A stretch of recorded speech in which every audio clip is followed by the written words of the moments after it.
तेनालीराम की मनपसंद मिठाई। नमस्कार साथियों, आइए आज आपको फिर एक बहुत ही बेहतरीन लोकप्रिय कहानी सुनाते हैं तेनालीराम की। महाराज राजपुरोहित और तेनालीराम राज उद्यान में टहल रहे थे कि महाराज बोले, ऐसी सर्दी में तो खूब खाओ और सेहत बनाओ। वैसे भी इस बार तो कड़ाके की ठंड पड़ रही है। ऐसे में तो मिठाई खाने का मज़ा ही कुछ और है। जैसे ही खाने पीने की बात शुरू हुई तो राजपुरोहित के मुंह में पानी आ गया और वह बोला, महाराज, ऐसे में तो मावे की मिठाई खाने में बड़ा ही आनंद आता है। सर्दियों की सबसे बढ़िया मिठाई कौन सी है? महाराज ने अचानक से पूछा। तेनालीराम ने पहले पुरोहित बोला, महाराज, एक हो तो बताएं।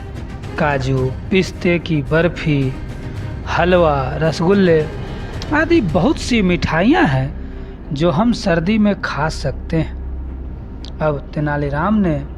अब महाराज ने तेनालीराम से पूछा कि तेनालीराम, अब तुम बताओ।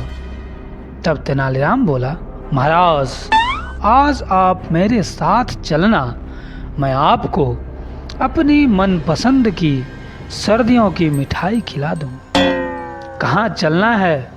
महाराज ने पूछा। दरअसल महाराज, मेरी मनपसंद की मिठाई यहाँ मिलती नहीं है, इसलिए आपको मेरे साथ चलना होगा।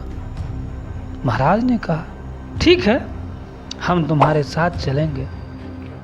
रात होते ही महाराज ने साधारण मनुष्य का भेष बना लिया और तीनों निकल पड़े तेनालीराम के पसंद की मिठाई खाने के लिए। काफ़ी देर चलते चलते एक गांव भी पार हो गया और वे अब खेतों में पहुंच गए कि महाराज बोले, तेनालीराम, आज तो तुमने हमें बिल्कुल थका दिया। तुम्हारी मनपसंद मिठाई खाने के लिए हमें अभी कितना और चलना पड़ेगा। बस महाराज, जहाँ ये लोग बैठे हाथ सेक रहे हैं, बस वहीं तक चलना है। तेनालीराम ने कहा। थोड़ी ही देर में तीनों वहाँ पहुँच गए।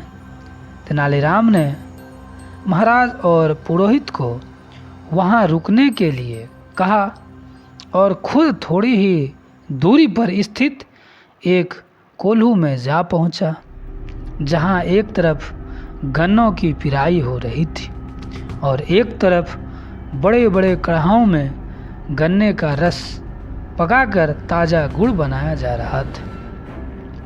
वहां काम कर रहे एक व्यक्ति से तेनालीराम ने 3 पत्तल में गुड़ मंगवाया और रखवाया और आग ताप रहे महाराज और पुरोहित को लाकर एक एक पत्तल थमा दी।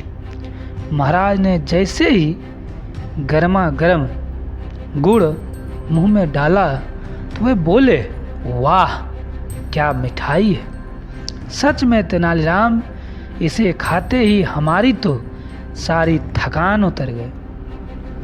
अब महाराज ने पुरोहित से पूछा, क्यों पुरोहित जी, आपको कैसी लगी मिठाई? तब पुरोहित जी ने कहा, महाराज, ये मिठाई तो वाकई लाजवाब है। तभी दोनों ने एक साथ पूछा, पर ये कौन सी मिठाई है तेनालीराम, अब तो बता दो। तब तेनालीराम ने कहा, महाराज, ये गुड़ है।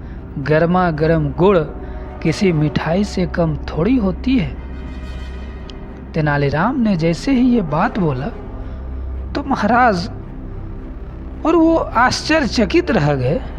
क्या ये गुड़ है? जी हाँ महाराज, तेनालीराम ने उत्तर दिया। सच में तेनालीराम, ये किसी मिठाई से कम नहीं है। महाराज ने तेनालीराम की पीठ थपथपाते हुए कहा।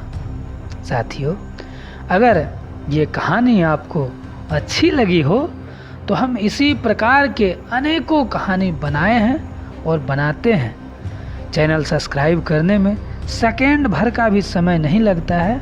चैनल को सब्सक्राइब कर लीजिए। बहुत